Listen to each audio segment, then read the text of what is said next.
every time you power that thing up with that corrosion on there, you know, the more of a chance you stand of frying something. Totally. So, you know, completely strip it down and get rid of the corrosion, and you know, you may stand a chance of bringing a board back to life.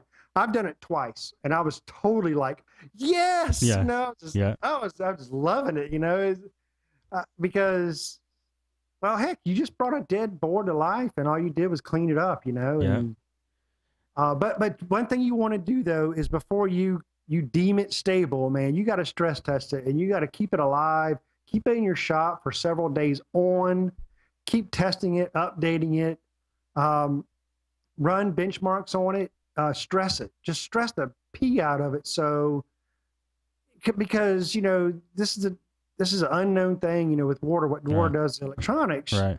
You know, what you don't want to happen is uh, you know, deeming the computer stable, having the customer pay you for the work, and they get it home, and then 3 days later they call you, hey, you know, this isn't working, or that isn't working, or it doesn't power on anymore. So Right.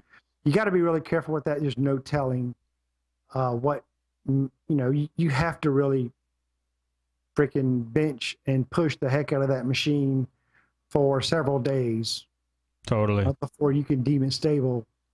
I don't know if you remember. I mean, let me stop you here. This, what you described is it's exactly how I would do it, Tim. I mean, when somebody brings it in, of course they'll come in and be like, yeah, I keep trying to turn this on and it doesn't work.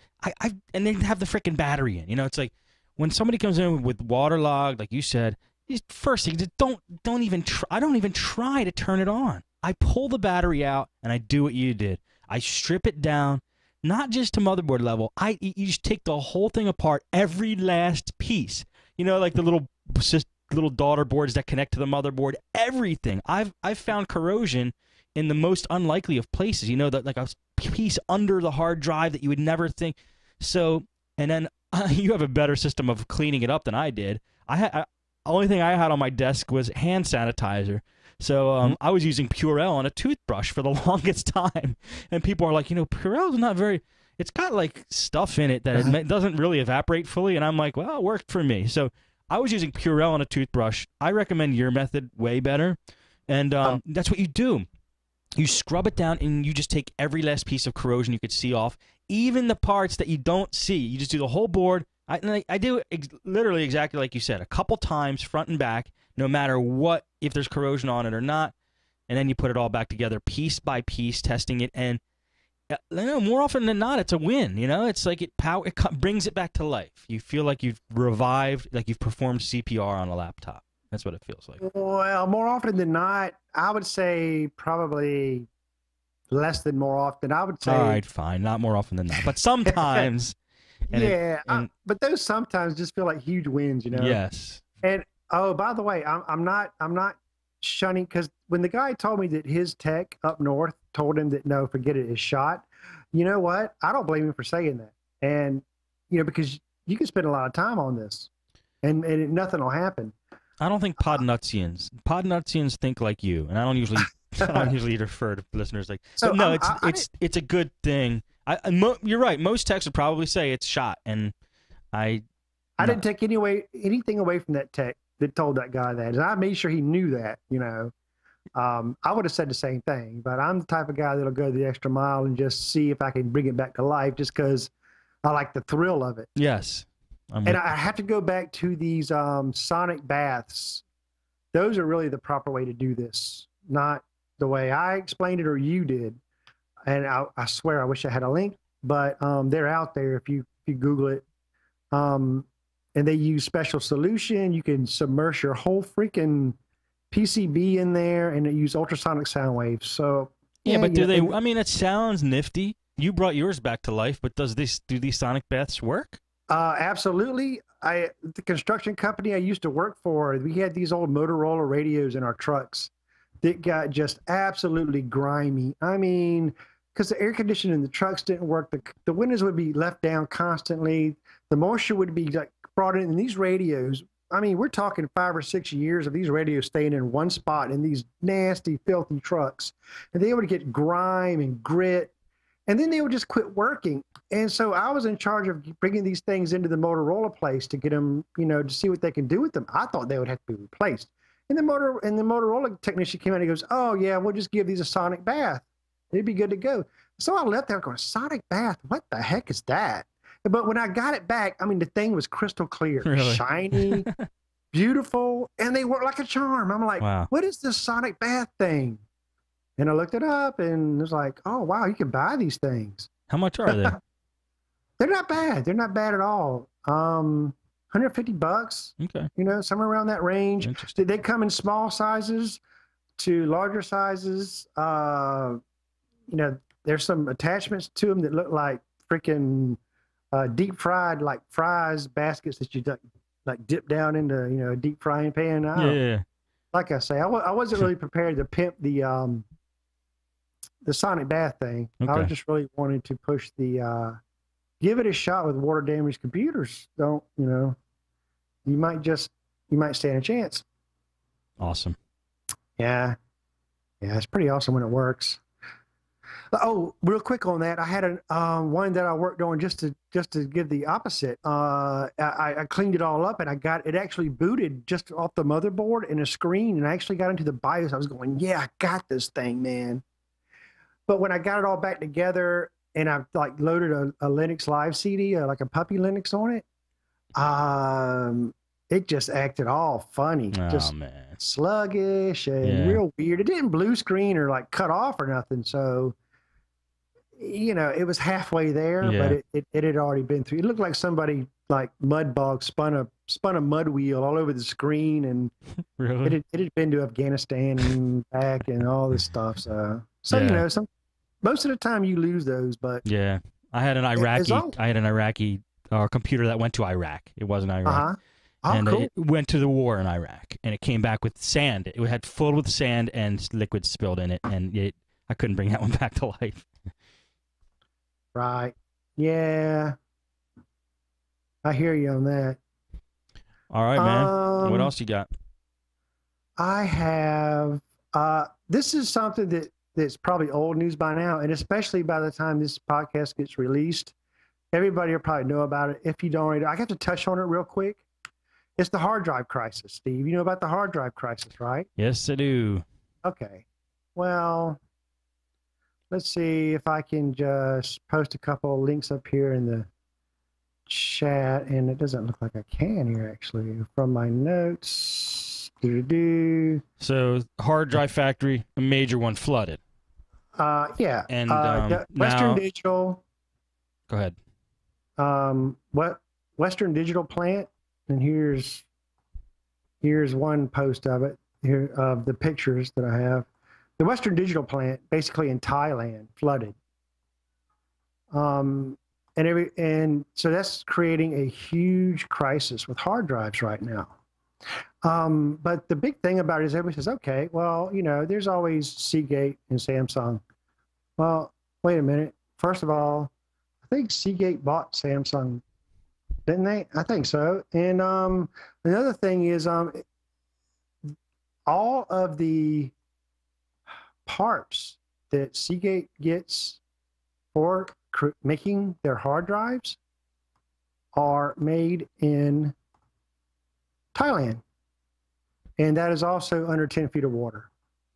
And so what this is doing is making hard drives hard to come by, and therefore pushing the price of hard drives sky high. Sucks. Now, how sky high is sky high? How high is sky high? Okay. Well, I used to be able to get terabyte hard drives online for probably close to $100. Now I'm seeing them in places almost over $200. How about this? I used this Infotel, which is my distributor, which is Tiger Direct. I was buying 500 gig 2.5-inch hard drives for $49. And now I can't even get them for under $100. Wow. And I can only order one at a time. Wow. This is gonna be like gas prices. Hard drives are never gonna come down now. Big places, Newegg. If you look on Newegg, same deal there. Their prices are high, and you can only order one at a time, one per order. Wow. So I just want to touch on that real quick, guys. What I did was I for some reason Best Buy didn't get this news in my area. This was like 2 weeks ago. So they still don't have the news. I don't know. I don't know if they do now. 2 weeks ago, I ran to Best Buy. I mean, because I mean, this is a crisis. This isn't if. This is when, and it's now. I'm telling everybody right now, there's a hard drive crisis. Hard drives are going to be hard to come by, and the prices are going to go sky high. All right. So, you know, some people say pass the cost on to your customer. Well, these kind of prices are going to push computer repairs beyond, you know, some people's budget. Right. In my opinion. It's also going to push the cost of computers up. And here we are pushing close to Christmas season. But what I did was 2 weeks ago, and I don't know if they still have this going on now, I ran to Best Buy and I spent over $1,000 on hard drives. I bought on a credit card, my company credit card, I bought 320 gig drives for $60 a piece. I bought some terabyte drives, and I bought some 2 terabyte drives. And that's $60 a piece. If you look online right now for 320 gig terabyte, 320 gig drives for 2.5 inch, and you find them for the price I got them from Best Buy, you're not going to find it. And if you do, you can only order one of them. So, and basically what they're saying is, and from what we're all reading, is that this crisis, Western Digital is not going to be able to start producing hard drives again for about 4 months. And even if they do, the prices are not going to be as low as they have been than what we're used to. Well, like I said, I wonder if they're going to pull what they do with gas prices and never bring the prices back down. This might be permanently set the price of hard drives. Now, when you were in Best Buy, did they have any inkling of what you were doing? Not a clue. I was standing in line, Steve, with this big, I could go get them right now. They're up here on my shelf. I mean, I was holding, I didn't bring a car. I was holding all these hard drives, and the guy at the counter goes, "Wow, you're upgrading some machines, are you?" And I was like, no, there's a hard drive crisis coming up. There is? And at this time, Tiger Direct, Infotel, the places which I was able to order 10 and 12 hard drives at a time, Steve, at the time, didn't even have any on the ground. I couldn't even order one. And this is a multi-million-dollar business that I ordered from, which was my main supplier of hard drives. Oops, we lost Timster, guys.